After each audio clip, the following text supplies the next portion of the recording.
의료 공백이 길어지며 환자들의 고통이 커지는 가운데 정부와 의료계가 대화 준비를 서두르고 있습니다. 정부는 숫자에 매몰되지 않겠다고 거듭 밝혔고 의료계는 통일된 안 만들기에 시동을 겁니다. 취재 기자 연결합니다. 김연아 기자. 네, 사회부입니다. 대통령과의 면담 이후 대화 불씨가 꺼지는가 했는데요. 다행히 의정 모두 돌파구를 찾으려고 노력을 하고 있는 것 같군요. 네, 한덕수 국무총리에 이어 조기용 복지부 장관까지 정부가 연이틀 2,000명 증원 규모 조정 가능성을 내비쳤습니다.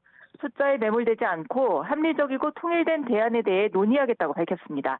박민수 복지부 차관도 중대본 회의 뒤 브리핑에서 2,000명 변경이 매우 어려운 건 틀림없지만 신입생 모집 요강이 정해지기 전까지는 물리적으로 변경이 불가능한 것은 아니라고 말해서 정부 대응 기조가 확실히 달라진 모습입니다.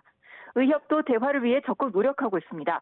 의협 비대위는 주말 동안 2,000명 증원 반대가 한 명도 늘리지 말자는 건 아니라고 강조했고 대통령과 전공의의 만남도 그 자체로 의미가 있었다며 면담에 대한 부정적인 견해도 반전시켰습니다. 의협은 또 총선 뒤부터는 의협과 의대 교수, 전공의, 의대생 대표가 모여 합동 기자회견을 열겠다며 대통령이 요구했던 의료계의 통일된 의견을 내기 위한 모양새도 갖췄습니다. 의정대와 분위기가 조성되는 가운데 의대들도 속속 개강 준비를 서두르고 있습니다. 가천대 의대에 이어 전북대와 경북대 의대가 오늘부터 온오프라인 수업을 재개했고 전남대와 가톨릭 의대도 15일 개강할 예정입니다. 네, 의료계와 정부 모두 한 발씩 물러선 건 다행인데, 그러면 의료 공백 돌파구도 기대해 볼 수 있을까요? 네, 아직 판단하긴 이르지만 일단 의정대와 협의체가 움직이기 시작하면 전공의들이 복귀할 거란 기대도 조심스레 나옵니다.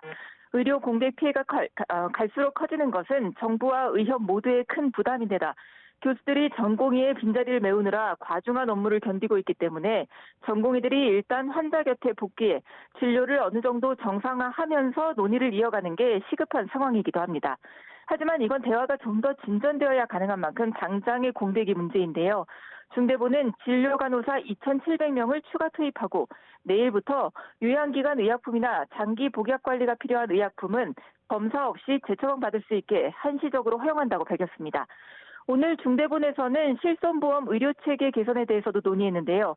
과거 판매됐던 1, 2세대 실손보험이 본인 부담이 거의 없다 보니 비급여를 양산하고 건보 부담을 키웠다면서 필수 의료를 중심으로 실손보험 보장 범위를 합리화하겠다고 밝혔습니다. 지금까지 사회부에서 YTN 김현아입니다.